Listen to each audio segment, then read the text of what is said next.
All right, everybody, we're going to go ahead and call to order the regular meeting of the Oakdale City Council, December 9th, 2025. Sarah, will you please take the roll? Councilmember Moore? Here. Councilmember Morcom? Here. Councilmember Severson? Here. Councilmember Rich? Here. Mayor Zabel? Here, please join me for the Pledge of Allegiance.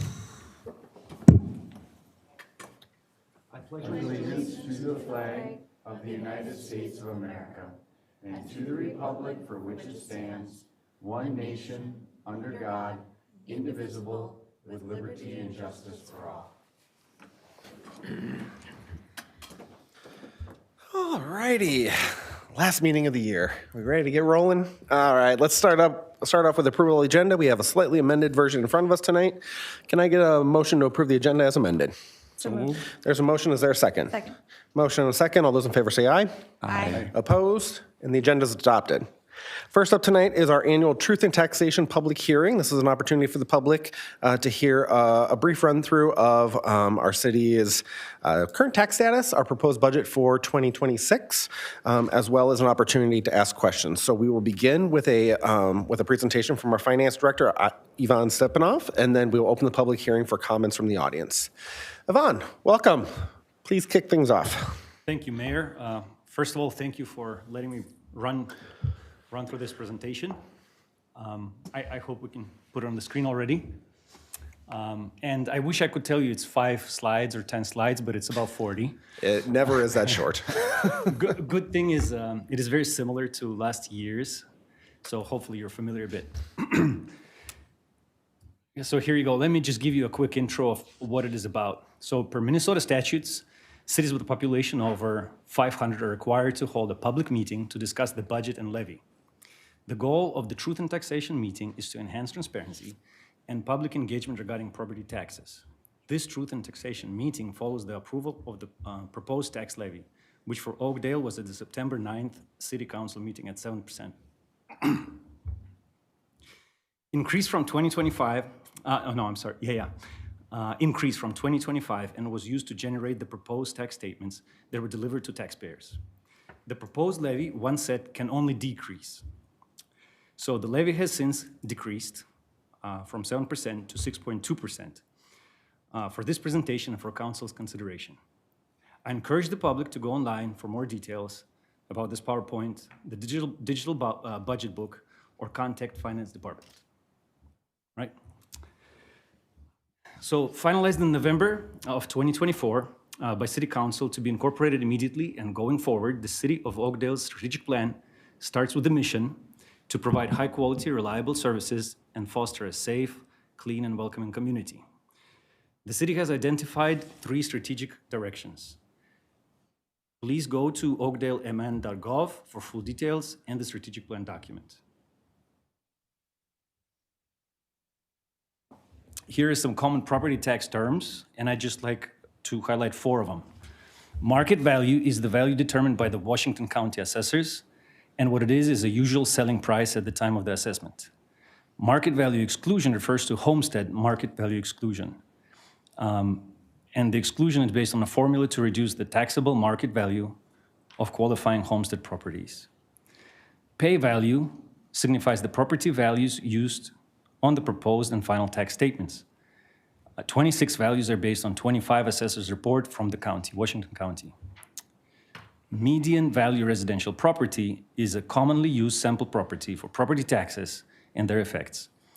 Due to the nature of the property value data having outlier values with many small and large valued parcels, the median value is considered a stronger representation rather than average, mean or average.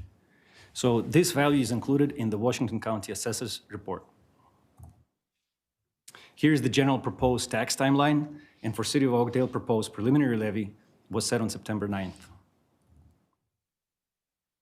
There are many reasons outside of local tax jurisdictions' authority that influence property taxes, including fluctuations in market values, changes in on-levy revenue sources, levies at other jurisdictions, and changes in state and federal mandates. Here are proposed levy and assessment highlights, and I will go through these data points throughout the presentation, so I'm not going to read each one of them.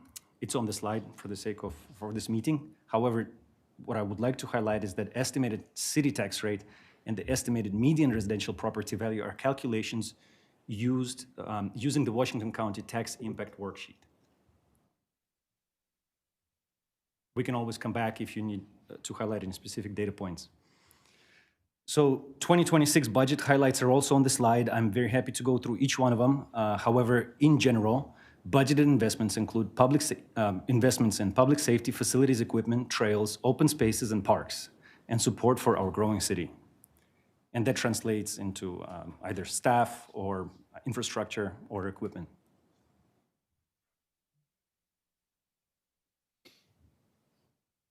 All right, so the assessment of properties is valued at market value. In other words, which is the most likely selling price in the market. Washington County provides the assessing services.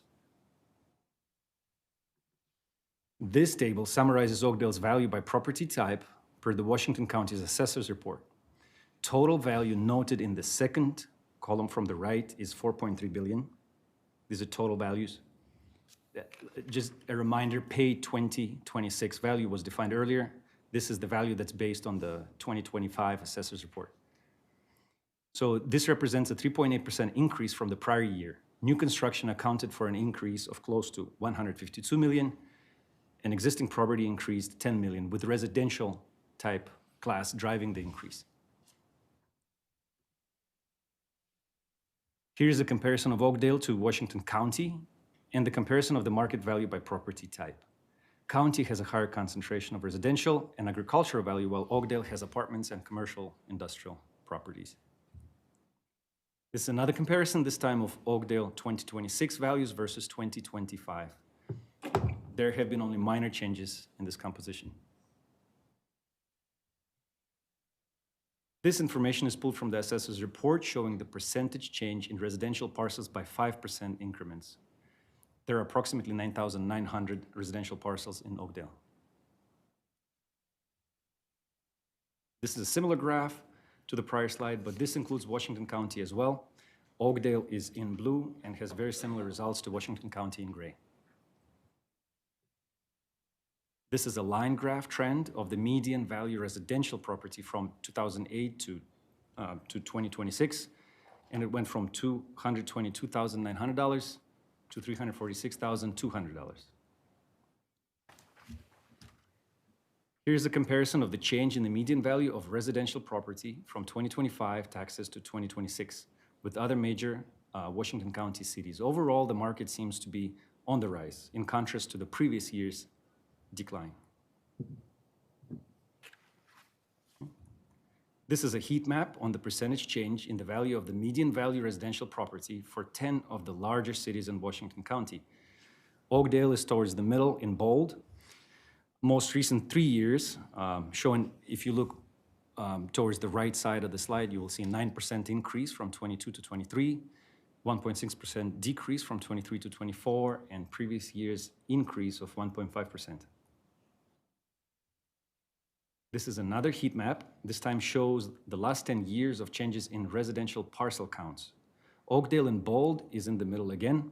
This shows the values, that the increase in value is seen, this shows that the value increase seen on the previous slide were primarily due to current housing stock, even though we had new construction, specifically Willowbrook development and associated lot splits. Washington County assessor's data is a year or so behind the actual data. So this is something of note. Here we have a comparison with the larger Washington County cities and the proposed taxes on the median valued residential property. Oakdale is second from the bottom, and it is in green. With the increase in value for the median property of 0.8% and the 6.2 levy increase. City taxes are estimated to be $1,393,000. Oakdale city taxes compare well with others. We will dive into this a little bit, into the data a little bit further down the presentation. And I just want to highlight that these amounts are proposed, just like our levy, decreasing from 7% to 6.2%, and they may change. All right. Next section. So levy components for Oakdale, let me speak about them in detail. General levy is approximately 6.7 million with a 10.3% increase from the prior year. The levy supports the general fund, which is the city's operating fund. It includes the city's admin, public safety, public works, and recreation programming. Capital levy, which is approximately 1.6 million with an 18.3% decrease from the prior year. This levy supports the capital improvement plan and allows the city to issue less debt, including the elimination of equipment certificates, saving the city money on interest and debt issuance costs. This portion directly flows into the capital improvement plan, 2026-2030 CIP. Debt levy, approximately 2 million, with a slight decrease of 0.6% from the prior year. This levy is for payments on the city's general obligation bonds, which have decreased each of the last 5 years as a result of long-term planning.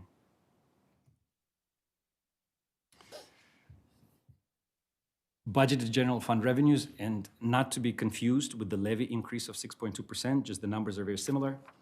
The overall general fund revenues have increased 6.6%. The top number, ad valorem taxes, includes the proposed property tax levy of 16.7 million. I would like to highlight the major changes.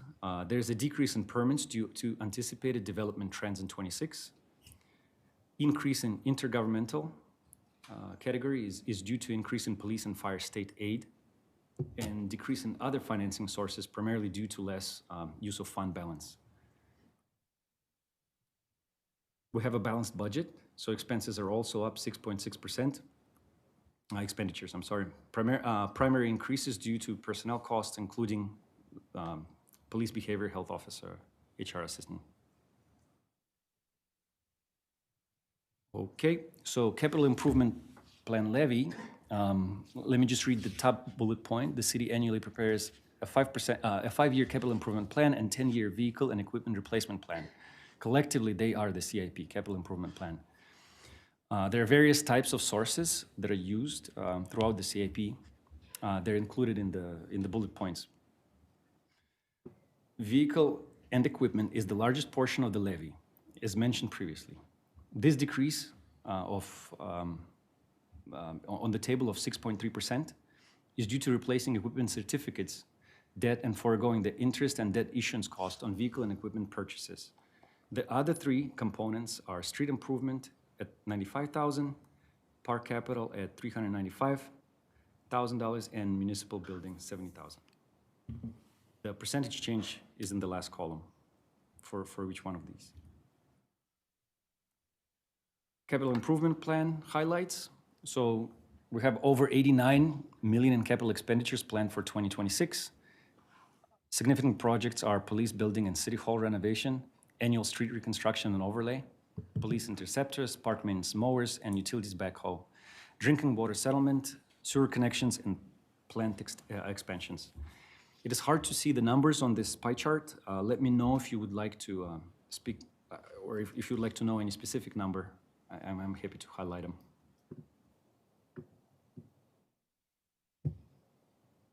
The debt levy is just over 2 million.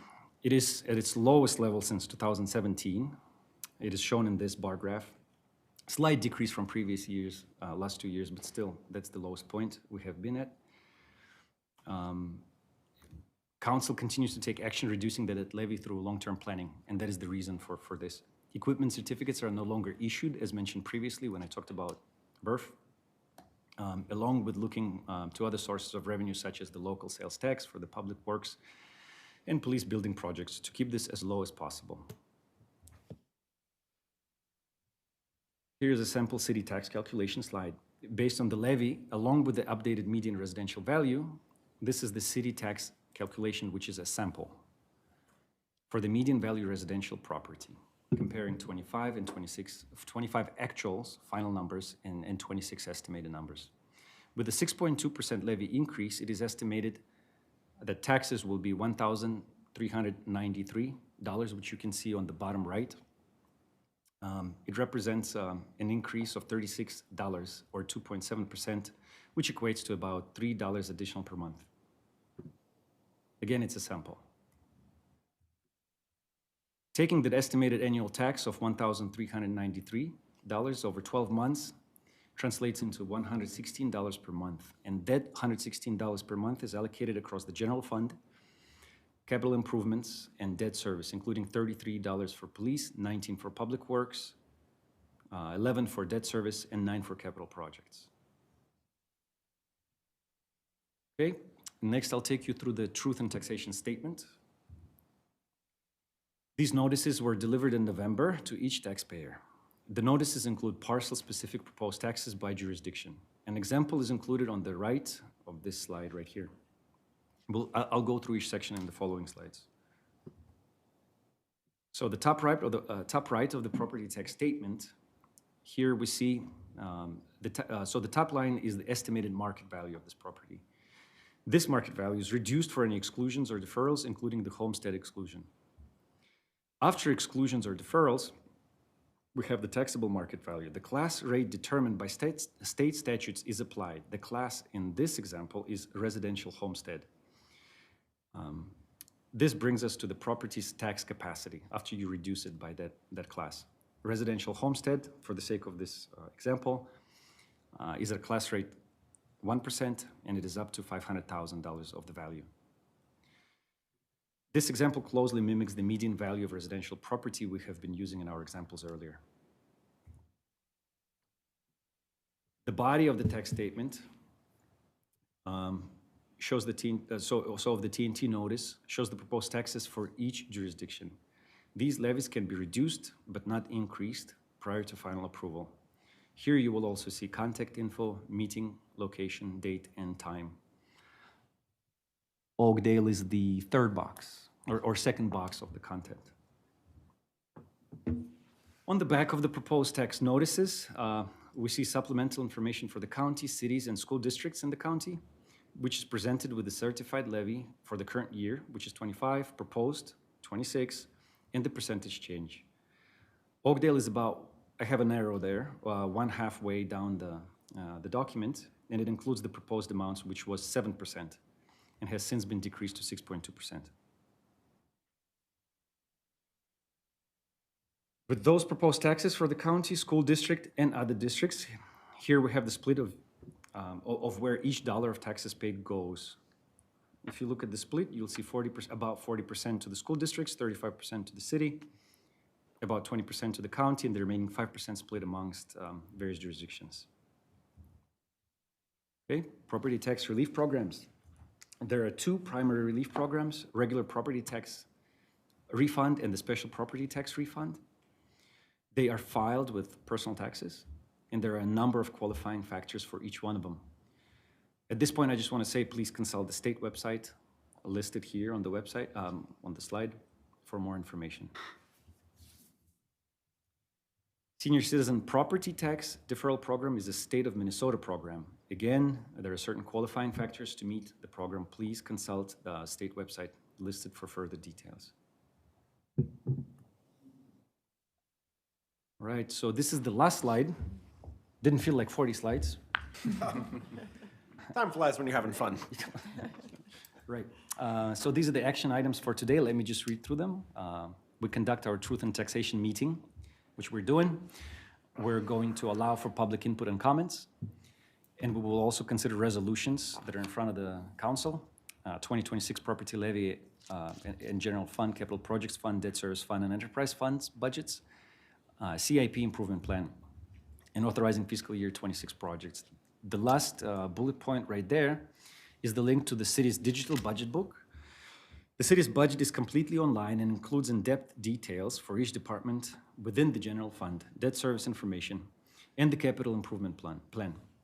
Please visit, and if any questions, feel free to contact Finance Department. With that, I will turn it over to the mayor to continue with the public hearing. Thank you, Ivan. Before I go ahead and open the public hearing, I just want to offer all of our thanks to you, to the finance team, to all of our staff. We say it frequently throughout the year. We start this process April, May every year, and that that's us. Our staff has already been working on that for a number of months already, and our budgets are complex, but at the core of it all is our residents' hard-earned dollars, property tax dollars, and so we take our role very seriously in making sure that all of the property tax levy collected is going to core essential services. So I want to say a very big thank you to all of our staff who have helped us through this process. Every year it is a Herculean lift, but it's also such an enlightening process because we get to see all of the amazing work that's being done behind the scenes and what it takes in terms of resources to make sure that work happens. So I want to be sure we thank our staff for that. At this time, I'm going to go ahead and open the public hearing. This is an opportunity for anybody in the audience that wants to share thoughts or ask questions. Please feel free to do so. Few ground rules, please step up to the podium, state your name and address for the record. If there is a question, our finance director or our city administrator will do their best to try and answer it on the fly, but it's entirely possible they will need to follow up with you. So in that event, we'll have our city clerk reach out for contact information and we will get you an answer. Otherwise, council is always available anytime outside of this meeting. If you have questions about our city's budget or finances, we are here and available to answer those questions as well. So if there's anybody joining us tonight that would like to share comments or ask questions, please feel free to step up to the podium. As I mentioned, state your name and address for the record and proceed with your comments. Oh, come on, this is good stuff. No? Seeing none, I'm going to go ahead and close the public hearing, bring it back for council consideration. We don't have any action item related to truth and taxation, so we'll just go into the budget levy and CIP adoption. Is there any additional presentation for those items, or do we roll right into action? Okay. Council members, who would like to make the first motion for item A? I move we waive reading and adopt Resolution 2025-110, adopting the 2026 property tax levy and 2026 general fund, special revenue fund, debt service fund, capital project fund, and enterprise fund budgets. There's a motion. Is there a second? Second. Motion and a second. Final comments. I'll just add one regarding the property tax levy. Yvonne covered this. So the statements everybody gets in the mail is the preliminary levy that we set back in September. Oakdale's was 7%. We're very proud that we were able to whittle that down to 6.2%, making some hard decisions. But some specific things I want to call out in that presentation. We are so incredibly proud of our debt level as a city decreasing for the 6th year in a row, being at the lowest point since 2017. This was a conscious effort or a conscious commitment that we made as a council a number of years ago to no longer put things like city vehicles and equipment on the credit card. And we're seeing the dividends be paid every single year by our debt continuing to go down, which is very exciting. At the same time, though, that does mean we have to increase the property tax levy to offset that, to continue purchasing those vehicles, but we are avoiding a lot of debt, or a lot of interest in our city, which has allowed us to remain more steady than some of our surrounding neighbors, which we're very proud of. There are a lot of cities, if you look at the back of your property tax statement, that were double-digit levy increases this year. Thankfully, Oakdale didn't have to be anywhere near that, and we're very proud of that because of those steps we've taken over numerous years to help us weather some of those fluctuations in the market and in property values. So we've created a good insulation for our city budget and more importantly, our city taxpayers, and we see that in our budget this year. So we should all be very proud of that. Yeah. And- I could add to that. Please. Thank you. Yeah, and to that same effect, right? We here on the council, we all live in town. We got the same truth and taxation in the mail. First thing you do is you flip to the back and say, what is every city doing? And I was looking at it, and every city in Washington County with over 10,000 population just has a larger staff to provide services by nature. I was really proud to see that the hard work that we did here in the council, we were the second lowest in all of Washington County in terms of the tax levy we put forward. And the truth is healthcare costs have gone up significantly in staff. There's a lot that goes into it, but it really means that the staff here put the interests of the residents first to provide the best services they could without doing anything that's going to make it difficult for residents, knowing that it's a time right now where people are struggling financially. So really proud of the work the city staff did and the city council, so I'm glad we're doing what we're doing. I also want to call out one big change that's coming next year in terms of our city services, the rollout of behavioral health and mental health supports through our police department. Every single year, we see the calls for service for mental and behavioral health issues continue to climb, and they're off the charts. Through a tested and true partnership with Washington County, we are so excited to bring that service to Oakdale to address those needs in our community in a way that we've never done before. So, it requires an investment. We are excited to address those needs, those very real needs that exist in our community through a proven model that has been replicated throughout Washington County and the entire East Metro. So when we do look at staffing additions in our community, that is one area that, as a council, we felt was incredibly important for us to take that large step and begin rolling out that service for our residents, and that is reflected in our 26 budget. Any other comments? Seeing none, all those in favor say aye. Aye. Opposed? And Resolution 2025-110, adopting the property tax levy and the associated funds is approved. One more item. I move we waive reading and adopt Resolution 2025-109, approving the 2026 to 2030 capital improvement plan and authorizing fiscal year 2026 projects, vehicles, and equipment. There's a motion. Is there a second? Second. Motion and a second. Final comments. All those in favor say aye. Aye. Opposed? And the 2026 CIP and VERF and everything else are approved as presented. Let's move into approval of minutes. Two sets in front of us. First up, workshop meeting minutes, November 25th, 2025. Council members, any changes or corrections on this set of minutes? Seeing none, I'll look for motion. So moved. There's a motion. Is there a second? Second. Motion and a second. All those in favor say aye. Aye. Opposed? And the workshop minutes from November 25th, 2025 are adopted. Regular meeting minutes, November 25th, 2025. Any changes or corrections to these? I'll look for motion. So moved. There's a motion. Is there a second? Second. Motion and a second. All those in favor say aye. Aye. Opposed? And those minutes are adopted as well. Oh, back into public hearings. We got three of them in front of us tonight. Let's start right at the top. A proposal for Oakdale Garage Lofts, live-work units involving rezoning, a conditional use permit, prelim plat, final plat, site plan, and a highway noise variance. We got it all in there. Luke, welcome. Will you please walk us through this agenda item? Yes, thank you, Mayor and Council. So the location of this request, it's 6138 Highway 36 Boulevard North, so it's located east of Eastgate Apartments. So this site does have frontage off Upper 51st Street. The site itself is about 2.5 acres, and there are some trees on the property.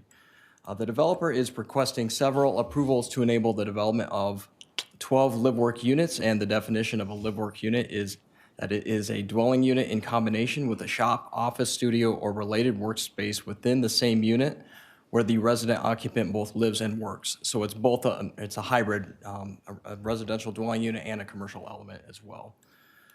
So there are 5 land use approvals for this request: rezoning, conditional use permit, preliminary plat, final plat, and site plan. And there's also a highway noise variance because the site is adjacent to Highway 36.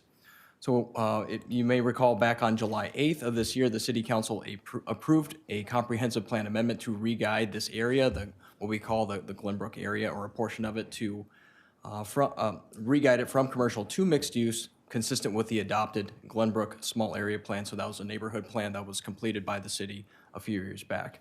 So the mixed use category allows both commercial and residential uses. The zoning of this particular property is B1, that's our commercial district, and the proposal is to rezone it from B1 to MX. That's a brand new zoning district that we just rolled out earlier this year. It's the mixed use district where live-work units are conditionally permitted uses. Rezonings are evaluated primarily by 2 criteria, and the first one is consistency with the city's comprehensive plan, and then the second one is the ability for the site to be served by existing infrastructure and public services. So as detailed in the staff report in the agenda packets, staff finds that the rezoning request is appropriate based on the criteria. Here's a look at the subdivision plat there on the screen.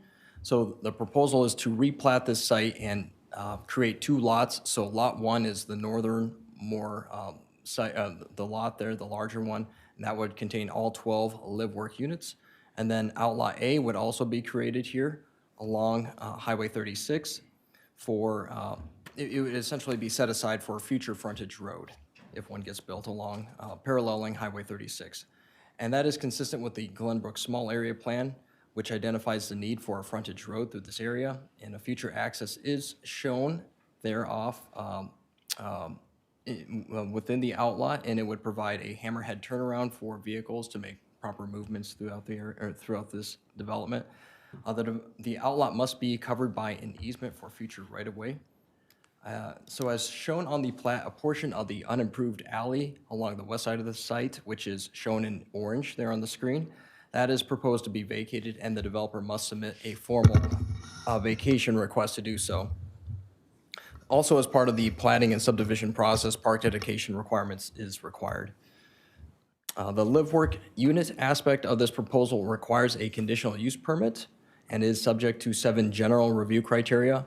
And staff finds that all of those 7 criteria have been met as detailed in the staff report.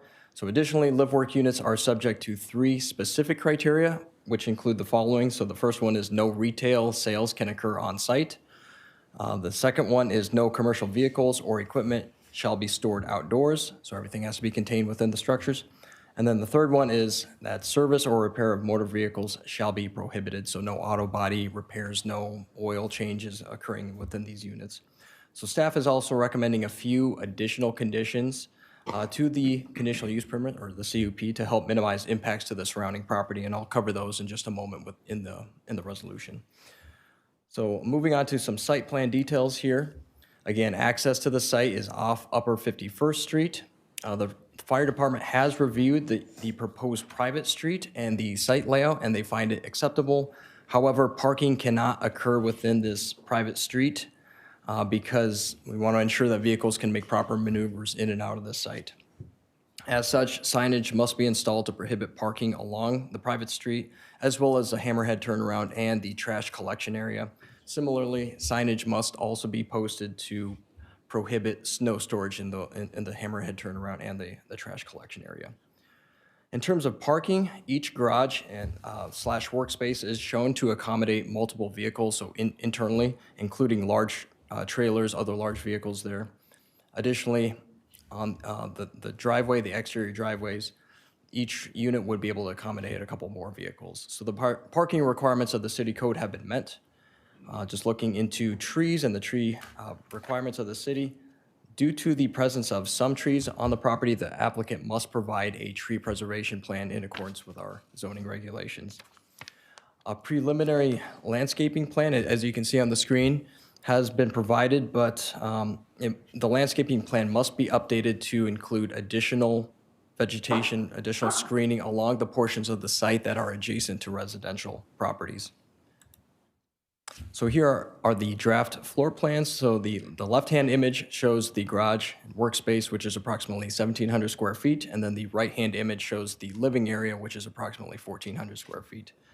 So the live work units must be designed in full compliance with building and fire code, and specifically fire suppression systems. Here are some more sample elevations, and these are the facades for the larger building. So there's 2 buildings, if you recall from the previous images. So this larger unit would contain 9 units. And then just a quick mention in terms of exterior building materials. The zoning code specifies certain types of exterior building materials that have to be utilized. Here are a few more sample elevations. So the top image shows the north elevation of the 9-unit building, and then the middle and bottom images show the smaller 3-unit building. So finally, this image shows a cross-section of one of the units. So the building height is proposed at 36.5 feet, which is under the 40-foot height requirement. Also, there's an image, or a couple images actually, of the trash enclosure in the bottom right hand of the screen. In terms of the highway noise variance, this is specific to the city council. It was not reviewed by the planning commission. As required by our ordinance, the applicant is seeking a highway noise variance due to the site being located adjacent to Highway 36, and the applicant submitted a traffic noise impact assessment. The results of the assessment reveal that noise levels exceed the thresholds established by the state. Minnesota administrative rules allow for higher noise levels if certain conditions are met, including the use of certain construction materials for the buildings, and staff finds that the noise variance is appropriate, provided that the developer utilizes the appropriate construction materials. So to conclude, as detailed in the staff report on file, staff finds that the request complies with the city's comprehensive plan, the zoning ordinance, and the subdivision ordinance. Just as a reminder, the Planning Commission held the required public hearing for this request back on November 6th. And when I say public hearing, that was specifically for the land use applications. There is a public hearing requirement for the noise variance that is held by you, the City Council. The Planning Commission recommended approval, and staff recommends approval of the request, subject to the conditions in the agenda packet. So bear with me, I'll be reading through the resolutions here. So the first one is Resolution 2025-112, and 8 conditions of approval here. So first one is approval of a rezoning to the MX district. Number 2, no retail sales shall occur on site. Number 3, no commercial vehicles or equipment shall be stored outside. Number 4, service or repair of motor vehicles shall be prohibited. Number 5, customers' visits shall be by appointment only. Number 6, each unit shall be limited to no more than 2 non-resident outside employees. Number 7, commercial operations shall be conducted fully within the structures. Number 8, signage for the commercial operations shall be limited to 1 sign up to 5 square feet per unit. Moving on to the next resolution, so it's 2025-113. So I'll skip conditions that I've already mentioned previously. So I'll jump into number 2. Approval of a conditional use permit to allow live work units. Number 3, execution of a development agreement. Number 4, approval of site civil construction plans. Number 5, obtain any necessary approvals for vacation of property. Number 6, obtain or include easements on the plat, necessary easements on the plat. Number 7, recording of an easement over Outlot A for future right-of-way. Number 8, satisfaction of park dedication requirements. Number 9, the final plat must adhere to the city attorney's plat opinion letter, and the developer must also adhere to the recording instructions from the city attorney. Number 10, the developer must submit a tree preservation plan. And number 11, permits and approvals from outside government agencies must be obtained, and proof must be provided to the city. Jumping to the next resolution, 2025-114, I'll jump right to condition number 6.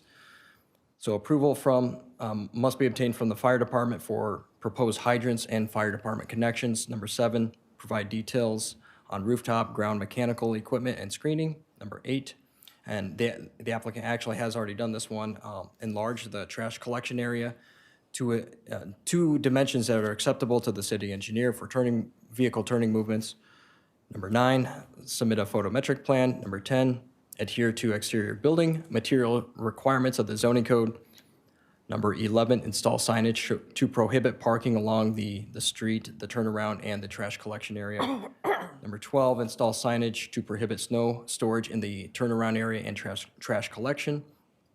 And number 13 is an update to the landscape plan to include additional screening elements along the property lines for that abut residential property. So just one more resolution here, and this is the noise resolution, 2025-115. And just one condition there, exterior windows and doors must meet Minnesota noise standards. So just a quick reminder, the noise variance is subject to a public hearing. The developer is here in attendance if you have questions, and staff is happy to answer questions too. Thank you. Can you walk through all of those resolutions and conditions again? Happy to, Mayor. Luke, thank you. Thorough as always. We appreciate it. Council members, any questions for Luke right off the bat? No. All right. How about questions for the developer? No. All right. At this time, I'm going to go ahead and open the public hearing. Just a reminder, the public hearing for this item is for the noise variance only. Similar to the public hearing for the truth and taxation, if you have any comments, please feel free to step up to the podium, state your name and address for the record, and proceed with your comments. Seeing none, I'm going to go ahead and close the public hearing, bring it back for council consideration. Council, let's just dive right into the resolutions, I'm thinking. Who wants to lead on this one? I'll start. All right, Councilmember Severson. Mr. Mayor, I move we waive reading and adopt ordinance number 957, rezoning certain property for Oakdale garage lofts at 6138 Highway 36 Boulevard North from general commercial B1 to mixed-use MX. There's a motion. Is there a second? Second. Motion and a second. Final comments? All those in favor say aye. Aye. Opposed? And ordinance 957 is adopted. Next. Move we waive reading and adopt Resolution 2025-112, approving a conditional use permit for live-work units at 6138 Highway 36 Boulevard North, with conditions included in the attached resolution. There's a motion. Is there a second? Second. Motion and a second. Final comments? All those in favor say aye. Aye. Opposed? Resolution 2025-112 is adopted. Next. Move we waive reading and adopt Resolution 2025-113, approving the preliminary plat and final plat for the Oakdale garage lofts, with conditions included in the attached resolution. There's a motion. Is there a second? Second. Motion and a second. Final comments? All those in favor say aye. Aye. Opposed? And Resolution 2025-113 is adopted. I'm glad you said that, because I lost track of where we were. Gotcha, Gary. I move we waive reading and adopt Resolution 2025-114, approving the site plan for Oakdale garage lofts, with conditions included in the attached resolution. There's a motion. Is there a second? Second. Motion and a second. Final comments? All those in favor say aye. Aye. Opposed? Resolution 2025-114 is adopted. And lastly, I move we waive reading and adopt Resolution 2025-115, approving a variance for highway noise levels at the Oakdale garage loft. There's a motion. Is there a second? Second. I was going to say, somebody jump in there. We can't stop now. Motion and a second. Final comments? Yeah. I am excited for this project, so thank you for coming to Oakdale. A very exciting new housing type in our community. It is. Yeah. Yeah. Yeah. In a parcel, in a shape that has always had a bit of a question mark on it, you know. Yeah, so we're pretty excited for that. Any other comments? All those in favor say aye. Aye. Opposed? And Resolution 2025-115 is adopted. Welcome to Oakdale. Another public hearing in front of us, a request for a secondhand goods dealer, precious metal dealer's license. Do we have a staff presentation on this? Chris, do you want to summarize it? Mr. Mayor, City Council, I absolutely can. What is before you is a request for precious metals dealer license and new secondhand good license for an event that they're hosting January 13th through 17th, I think, at Hampton Inn. So City Code currently requires that you approve those licenses. We don't have a specific mechanism for an event, but the request fits under the city code referenced here. So we're asking for your support and approval on that per the requested motion. Council members, any questions for Chris? Well, at this time, I'm going to go ahead and open the public hearing for this agenda item. Similar as before, if anybody has any comments related to this agenda item, please feel free, step up to the podium, state your name and address for the record, and proceed with your comments. Seeing none, I'm going to go ahead and close the public hearing, bring it back to council. Council members, can I get a motion? Make a motion to approve a new secondhand goods dealer license and a new precious metals dealer license to Andrea Rojas of Premier Gold, Silver, and Coin Association, LLC, conducting business at 436 Imperial Avenue North. There's a motion. Is there a second? Second. Motion a second. Final comments. The only comment I want to make, maybe just flagging this for council, as we've kind of started this internal conversation about business regulations in our community. This is just one of those quirky ones that kind of fell in a gray area, and so staff absolutely did the right thing following the process we have in place. But as we think about, okay, a two-day coin expo, is that the true intent of what we're trying to get at with this ordinance? So I've asked our city administrator to kind of flag this example and roll it into that business regulation conversation we're going to have early next year, just because it's a one-off. So, and it feels like that's a good spot to kind of iron out some of these details. So, motion second, we've had a little conversation. All those in favor say aye. Aye. Opposed? And those licenses are approved. Lastly, revising the fee schedule for 2026. Staff presentation. Chris. Mayor, City Council, this annually we do a fee schedule for the following year. We continue to enhance and refine it. We added a table of contents this year to make it easier. There is a lot on that fee schedule, and so we want to make it as easy for folks to find what they're looking for as we can. There aren't many significant fee increases. There are some for cost of living increases, the cost of doing business, 3%, but generally the fees have stayed relatively similar to last year except for that.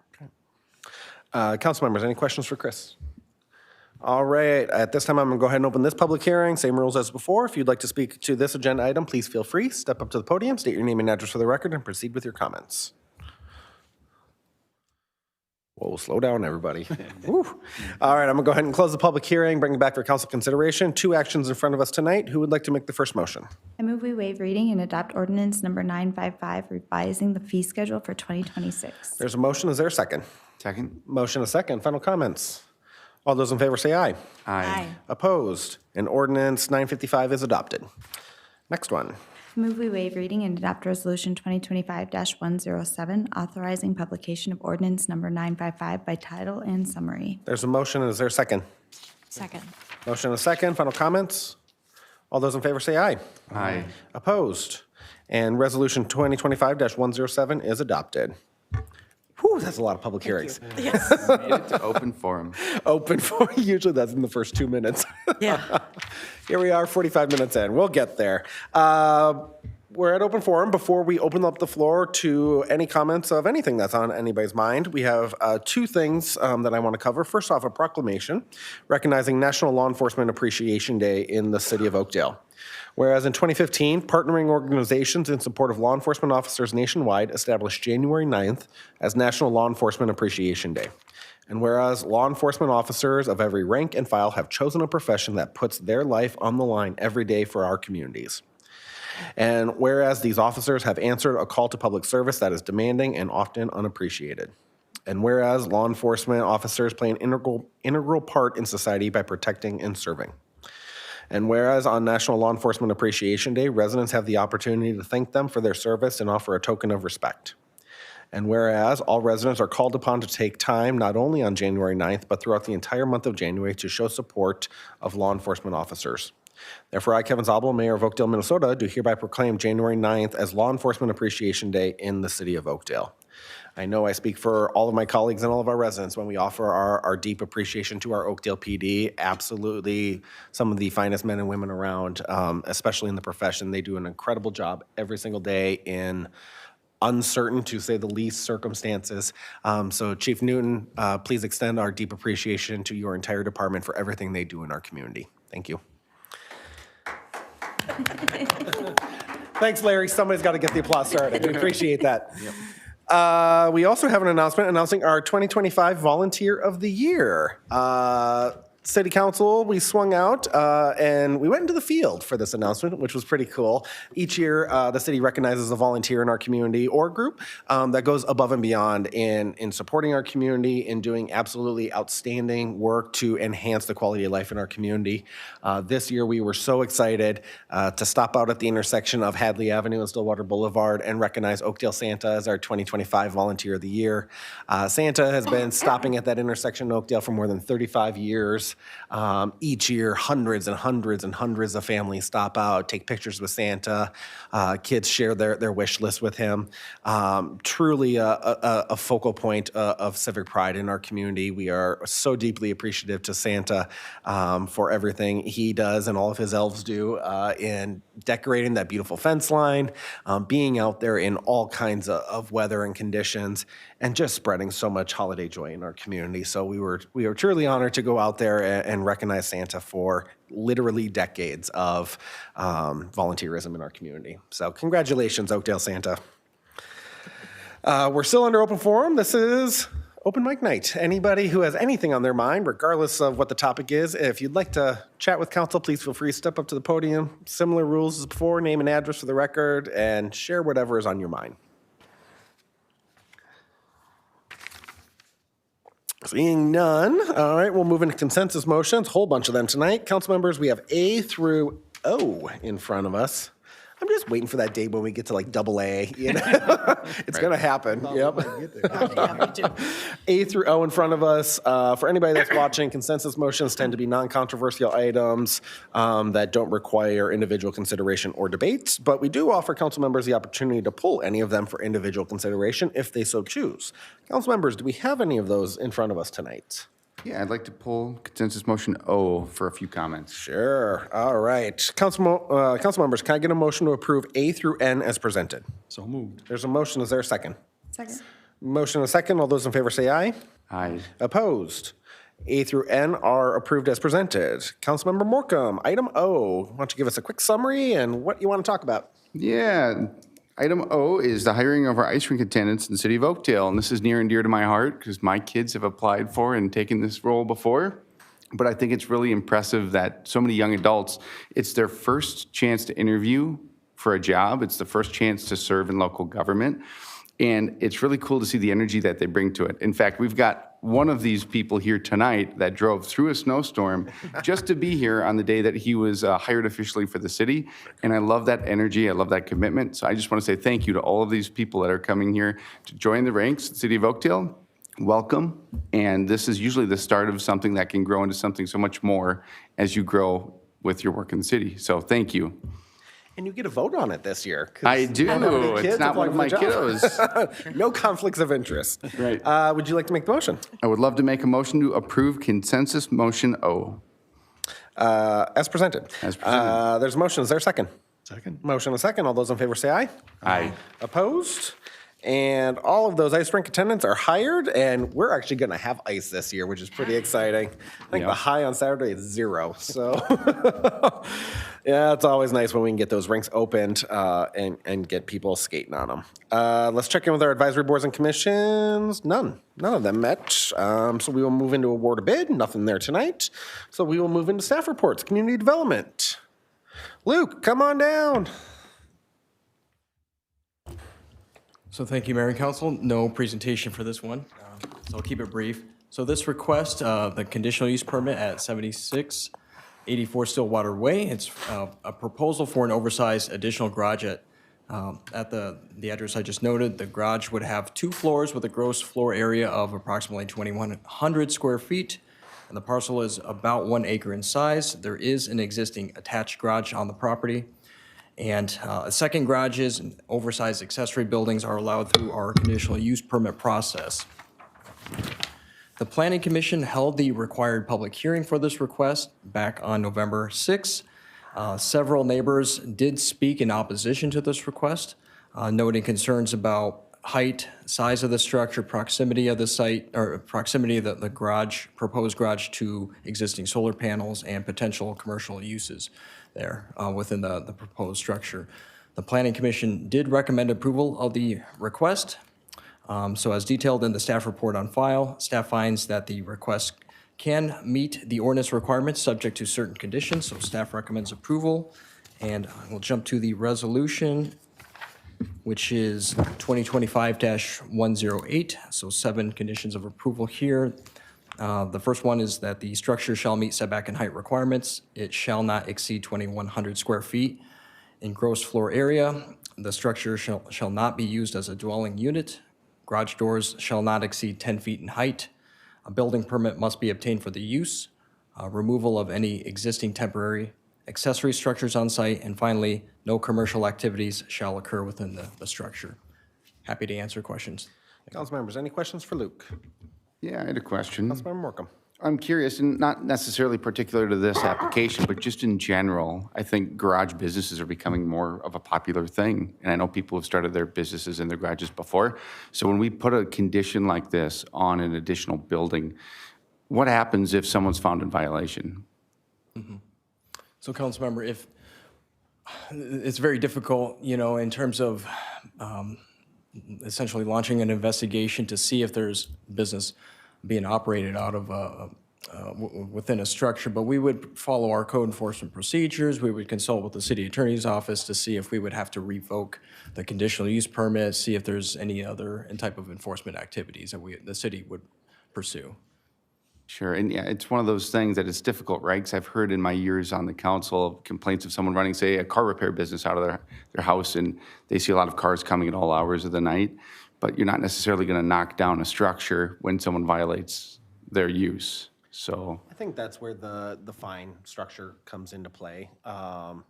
Even up to the point of criminal charges against the property owner. I think of a past situation where we had an inoperable recreation vehicle parked in a driveway for many years to the point that it became a health hazard, and it actually became legal action against the individual for contempt. And so non-compliance with code enforcement always falls back to the individual, either property owner or the entity responsible. And it's a long process, but it does it does yield results eventually. I don't think anybody necessarily envisions the end result being removing a structure. Right. Yeah. Yep. No, that's very helpful. Thank you. It's not the building's fault, it's the person's fault. Yeah. Right. The only comment I would offer on this, so each conditional use permit presented and considered in our city gets evaluated under the exact same 7 criteria. It is written into our code, I don't know, even state law maybe? Yeah? Yeah, I assume everybody uses the same set of rules. Condition 2 is essentially does it fit within the characteristics of the neighborhood? As a council, we have subjectivity here, rooted in past considerations of other similar structures. On this specific item, I respectfully disagree with staff's interpretation of fitting the character of the existing neighborhood or meeting the character of the existing neighborhood. And so for me personally, I feel like that condition is not met. Under a conditional use permit, you have to meet all 7 criteria in order for it to proceed. So in its current form, I would disagree with the approval of the conditional use permit because I believe that it has not, or it does not currently meet those conditions. Doesn't mean it can't. Plans can be revised, but in its current form, I do not believe it is there. Yeah, and to follow up with your comments, Mayor, I think that the square footage and the height of the property, trying to think of anything else in the city that's been approved to that effect, right? And that's when you think about zoning, when you think about a neighborhood, it's about keeping it consistent with the buildings surrounding it, right? So I feel the same way. With all of that, in mind, as a council, we have options we can exercise here. It can be something we send back to our staff and ask that they share our concerns, if it is the concerns of a majority of the body, with the applicant in hopes that plans can be reworked. That I would say that is probably the most common path we have taken in recent years. Or straight up denial is also within our reach. We just would have to really hone in on those specific reasons. If we feel as a body that something could, some middle ground could be reached here, perhaps we want to take that step and just send it back to city staff, table it for the time being, and bring it back at a future date. I'm seeing a lot of head nods. Would anybody like to make a motion to that effect? Mayor, I move to table this for action to the January 13th, 2026 meeting. Alrighty, there's a motion. Is there a second? Second. Motion a second. Any comments? All those in favor say aye. Aye. Opposed? We are tabling Resolution 2025-108 to our first meeting in January. Chris, does staff have clear instructions on our intent for this going forward? Yes, Mayor, City Council, I believe we are clear. We will go back and speak with the applicant and see if we can make any progress. Thank you. Engineering, Mr. Bachmeyer. Oh, it's time for street reconstruction again. It's the holiday gift that keeps on giving. Yeah, will we ever catch up? I don't know. I don't have 40 slides tonight, so I'll go. Well, that's good. That's good. So as the mayor mentioned, this is the 2026 Street Improvement Program. We're presenting the feasibility report tonight, and we'll be asking the council to call for the public improvement and assessment hearings in January. So with that, I'll start the presentation, just to get an idea of the project area. It is the neighborhood Greenway Avenue, 2nd Street, Grafton, and 4th Street, and 3rd Street Court. Granada Avenue was in the initial resolution initiating the project, but we've removed that due to the age of the pavement. It's was not reconstructed with these streets in 95 and 97. It was actually redone with the neighborhood to the north in 2007. So the existing pavement is only 18 years old, and the city has not invested a lot of money in maintenance. If you go down there and drive it, there is no patching on that roadway. So the objectives of our annual program is primarily to improve safety, to control maintenance costs, and also to replace water mains that have a history of breaks in this area. There have been over 30 water main breaks in all the streets combined. And also to improve the efficiency of the street lighting system down in that area and to eliminate service barriers. Just to give you a flavor of the conditions down in this area, just a series of pictures. This is 2nd Street. You can see the amount of patching that has been done on the street. You can even see the areas where there have been water main breaks, kind of the rectangular patching. The other ones are just pavement condition type patching. This is 3rd Street Court. Again, there's just been a lot of failure in that area, not water main breaks, but just pavement failure. This is 4th Street. Again, the amount of patching, and you can see the different colors. That indicates we've been back multiple times. So patching is very temporary. This is also Grafton Avenue. Again, you can see the extent of patching and Grafton turning into Granada. This is Greenway Avenue. It's interesting, if you can look on this picture, there's actually 4 rectangles as you go down the roadway. Those are all water main breaks.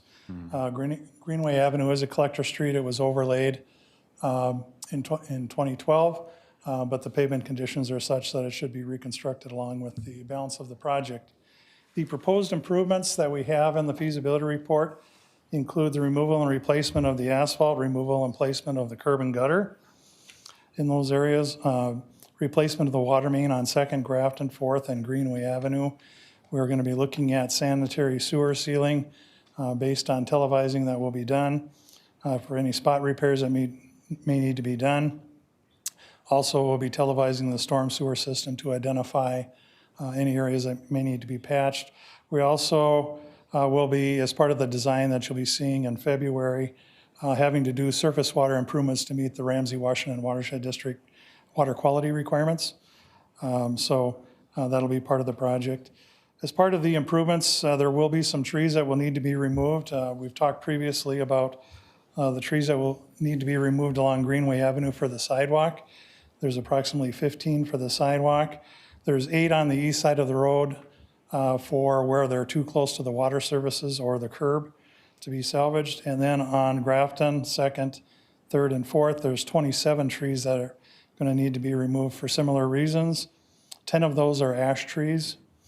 9 are too close to the water services, and 8 are in poor condition.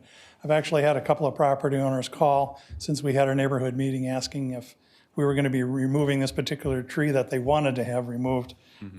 So it seems like the concern has been more about removing some of these trees than it has been to preserve them.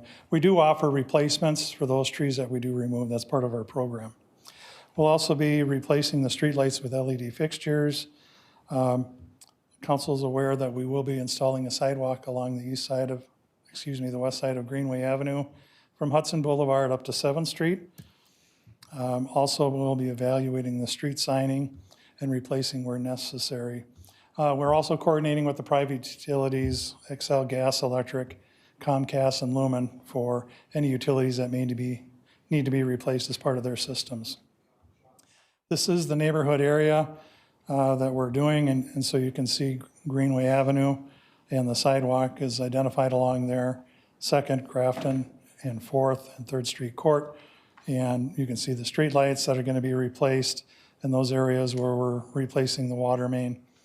3rd Street Court, there is no history of water main breaks, so it's one area where the water main will not be replaced, but the balance of the neighborhood has had a significant amount of water main breaks, so we're proposing replacement.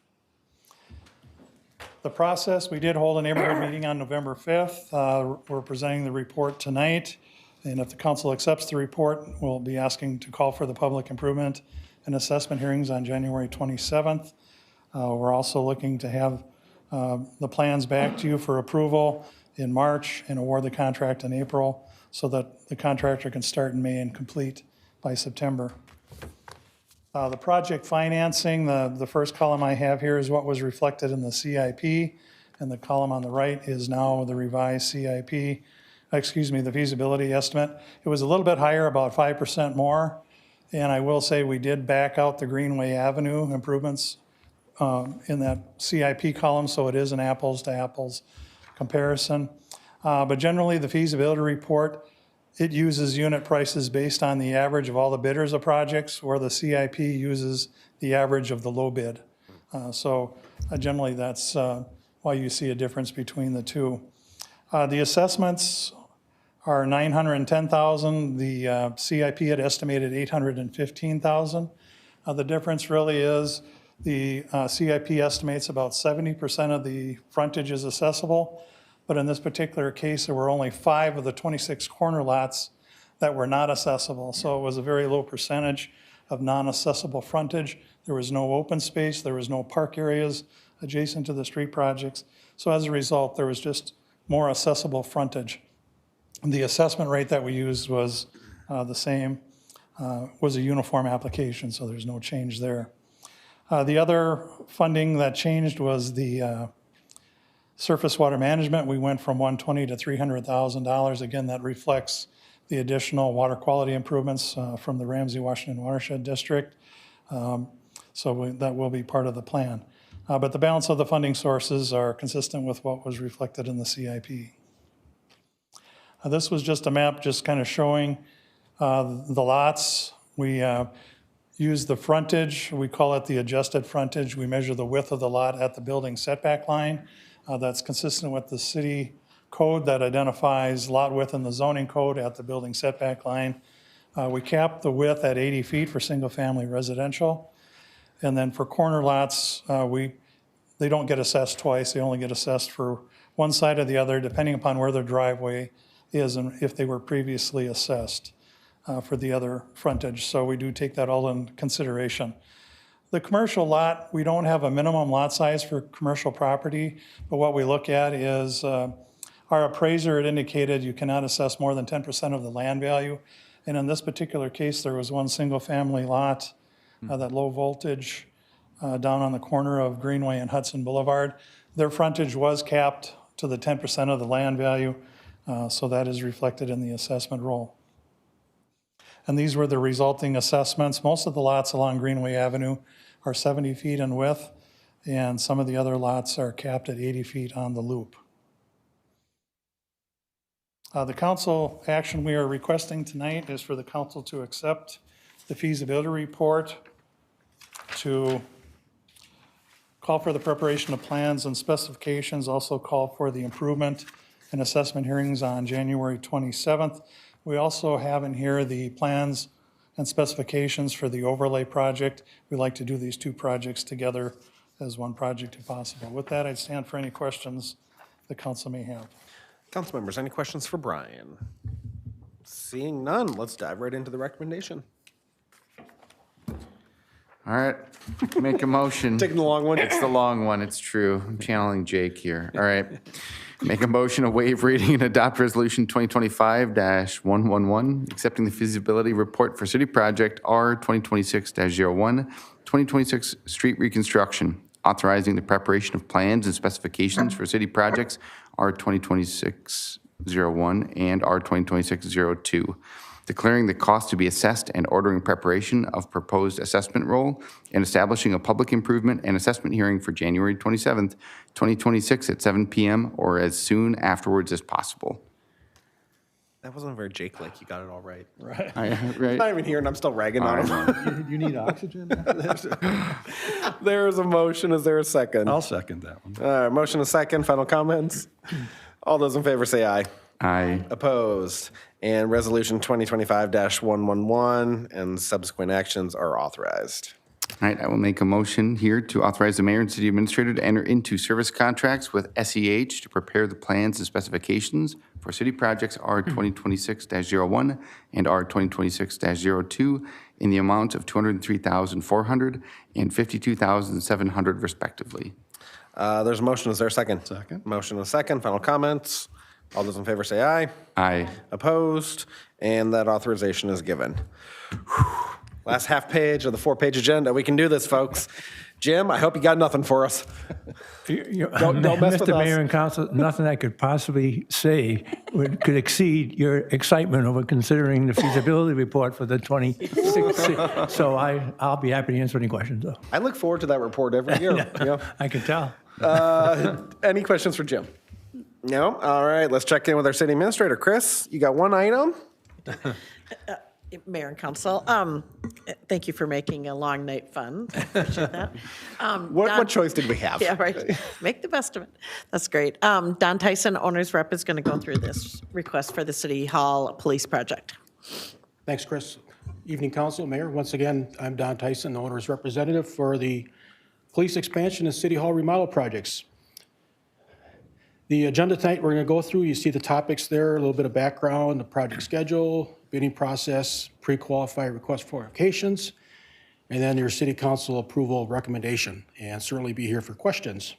A little bit of background, your capital improvement program does include a remodeling and expansion of the police department, along with remodeling of City Hall. There's a great project team that's been brought on board. BKV Group is the architect, Cross Anderson Construction Company, who is working on the Public Works project, is the construction manager at risk, and then certainly city administration and the police department leadership team that you have. As you know, you've had 2 workshops, actually 3, counting tonight, on the project so far to talk about the project. Project schedule, it really starts with the pre-qualification of contractors, which we'll talk about a little bit. And you see the rest of the events that are going to happen to have a construction start in June. For the public, I do want to note next Monday night, we will be having a virtual open house. And on Tuesday, the 16th, a live person open house on the project. And there'll also be a video of the open house / project posted to the project website after that. So there'll be a chance for public input next week. And then you see the Planning Commission will be looking at the project on January 8th. But it's really to kick the project off, we need to pre-qualify contractors. And what does that mean? Because that is something different that the city has not done before. A little bit more background on that. The city is utilizing the construction manager at risk process to deliver the project. That is similar to what you did on the Public Works project, but since that project, things have changed. We have seen on the Public Works project benefits there that you see there, starting with qualifications-based selection, which results in a professional team being selected, value engineering, which tonight you saw some of the results of that can happen, and also maximizing the number of contractors on the job. Public Works project, we had 148 bidders looking to work on the project. And at the end, you get a guaranteed maximum price to deliver the project, which is really, really good. So what's different? Since the Public Works project, the state legislature did pass a new statute on how you use a construction manager at risk, or CMAR, abbreviated up there. So it was done after that, and since that time, and since this project came on board, we worked with Jim's excellent legal team to put together the process of how we work through this. And it really starts, and let me go through that process. The competitive bidding is handled by the construction manager at risk. It's not something that the city does. But it starts with approving the request for qualifications to pre-qualify contractors, and that's an RFQ. The construction manager, in this case, once again, it's Cross Anderson, they'll go out and solicit that information from contractors in this RFQ and gather all the information, review it, and then bring it to the city for agreement on who is the list of qualified contractors that can bid on this job. So they'll advertise it just like we advertise for bidding a project like Brian's street projects, but it's an advertisement for getting your qualifications to submit on the project. And then once the agreement is, the city agrees that who's these qualified contractors, Cross Anderson will go out and solicit bids from them to do the work. That process, as you see there, between 2 and 3, to going out there, soliciting contractors, putting it together and reviewing with the city takes about 2 months. And that's why we want to start that now, so we can have contractors on board to get the project started in June. So this RFQ, or request for qualifications, there's key items in there. I just want to point out what's in the RFQ, what our contractors going to need to submit. We're going to ask for what's their experience with at least 3 similar projects the last 5 years. Not only the firm itself, but also the staff that will be assigned to it. So somebody who's never built a police department or a city hall, we're looking for contractors that have experience with complex projects like this. What's their ability to complete the work? Kind of relates to their experience. What's their firm safety record, which is always important. And also, what's their firm quality assurance plan?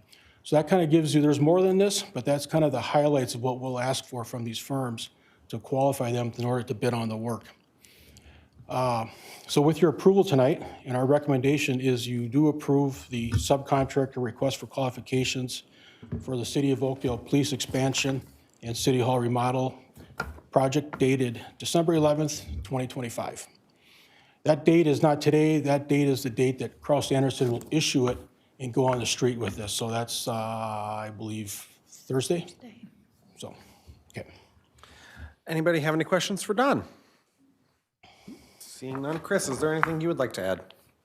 No, I think this is, thanks, Mr. Mayor. I do think this is a pivotal point for the project, because this is, we're moving, and everything's going to be happening in the next 6 months at lightning speed. But this is the first kind of major step, and then, then we're going to do a bid package, and we're finishing detailed design, and a lot's going to happen in the next 6 months. So thank you for the support and the good work of the team. Don, as owner's rep, has been absolutely critical. Our partners, BKV and KA for the construction manager, have been wonderful to work with, so. Okay. Anybody have any questions for Chris? All right, I'll look for motion. I move we approve subcontractor request for qualifications for the City of Oakdale Police Expansion and City Hall Remodel dated December 11th, 2025. There's a motion. Is there a second? Second? Motion and a second. Final comments. All those in favor say aye. Aye. Opposed? And the approval is given. Thank you, Don. Safe travels home tonight. You too. Council presentations. Anybody want to go first? Sure, I'll go. I'm sure Councilmember you Stephen. will much more eloquently address this than I do.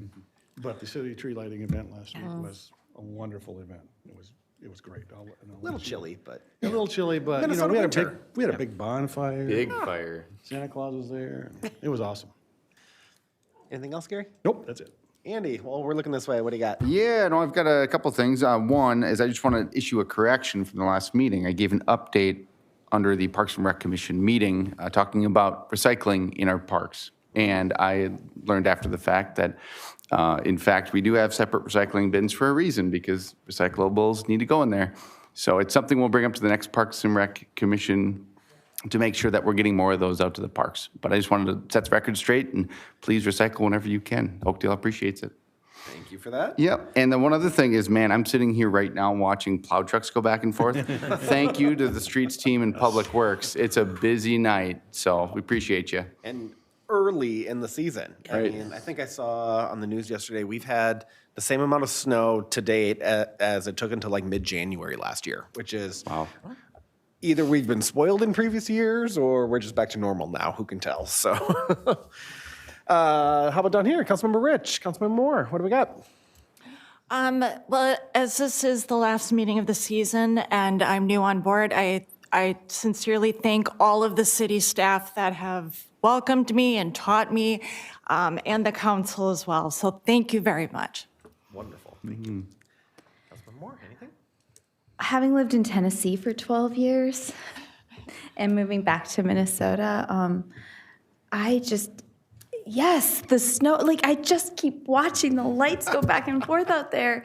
And it is so much fun to have my Tennessee child live these Minnesota winters. And I appreciate so much the staff that let us do that safely.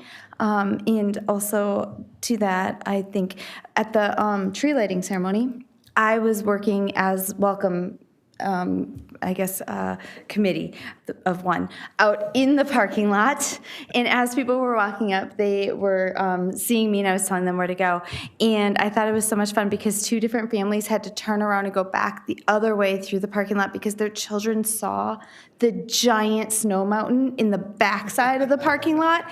And the snow mountain trumped Santa Claus in front of them. And I thought it was so much fun, but what a wonderful event. And so I just want to echo what you said, Gary. It was fantastic. And I was also next to the bus, the school bus, and so many kids stopped, bus. So, so many things out there that got everybody excited. That's for sure. It was a wonderful event. When I left, there were, I think, 3 or 4 kids playing on that big snow pile. Yep.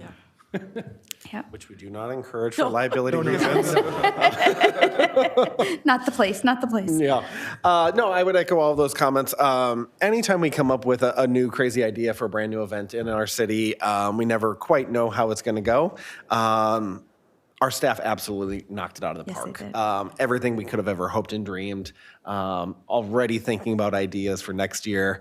I know our staff kind of July. rolls their eyes at that, but the feedback we got from residents was, they're excited to have these kind of new offerings, these new events in our community, things that really bring us together. I think we all believe at a time when we really need it the most, and to do it, with holiday spirit here at City Hall, it's just a cool opportunity.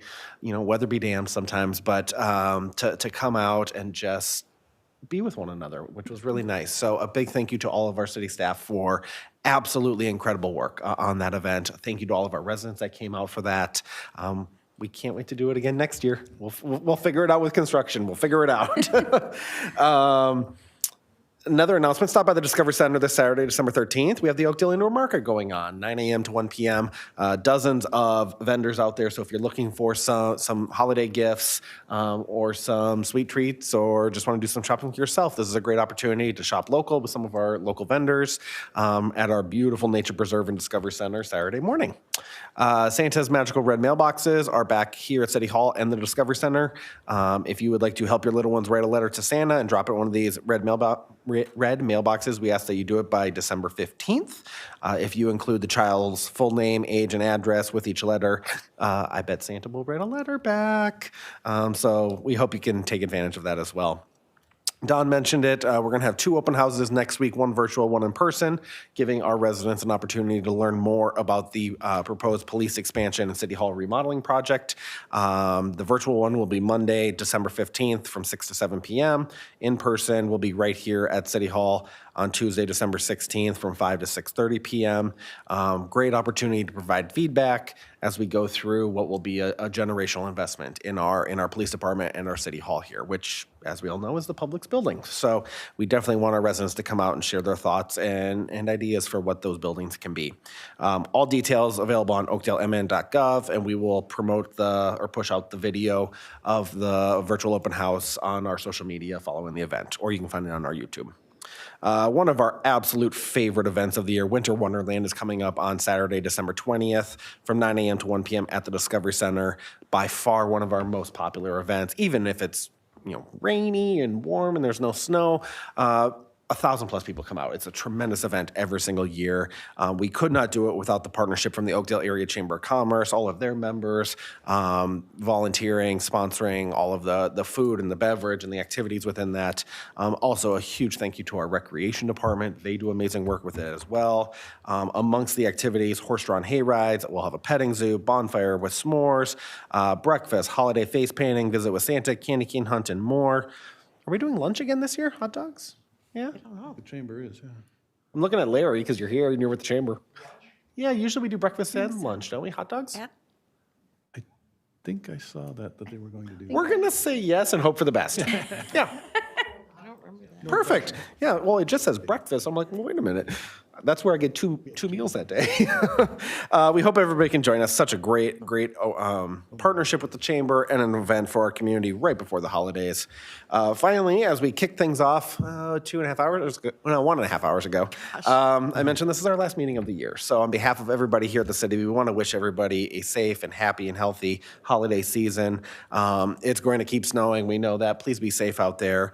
A reminder, the city facilities will be closed on December 24th and 25th for the holidays, but our emergency services are always available. Also, a big thank you to our emergency personnel who work over the holidays, providing that very critical service to our residents around the clock. We so deeply appreciate your sacrifice on working on those holidays. Let's pay the bills. We have claims roster in front of us, November 26th through December 9th, $1.4 million and change. Anything we need to pull out of there, or we just don't want to spend that amount of money? Already spent it, sorry. No? Can I get a motion? Make a motion to approve claims as presented. There's a motion. Is there a second? Second. Motion and a second. All those in favor say aye. Aye. Opposed? Bills are paid. We're going to adjourn and roll right into a meeting of the Oakdale Economic Development Authority. Calling this meeting to order. Sarah, will you please take the roll? Commissioner Moore? Here. Commissioner Morcom? Here. Commissioner Severson? Here. Commissioner Rich? Here. President Zabel? Here. Council members, or commissioners, can I get approval of the agenda as presented? So moved. There's a motion. Is there a second? Second. Motion and a second. All those in favor say aye. Aye. Opposed? The agenda is adopted. Next up, approval of minutes, October 14th, 2025. Any questions on these minutes or any corrections? Can I get a motion? So moved. There's a motion. Is there a second? Second. Motion is second. All those in favor say aye. Aye. Opposed? And minutes are approved. One business matter in front of us, and it's routine. It's just an extension of the previous agreement. So we're going to forego the staff presentation. I'm going to make a recommendation to authorize the EDA president and executive director to sign the amended and restated ERA with Tanner's Lake LLC on behalf of the EDA. Can I get a second? Second. Motion and a second. Any comments? All those in favor say aye. Aye. Opposed? Authorization is given. Can I get a motion to adjourn? So moved. Motion, is there a second? Second. Motion and a second. All those in favor say aye. Aye. Opposed? We're done. We're adjourned. Thank you and good night.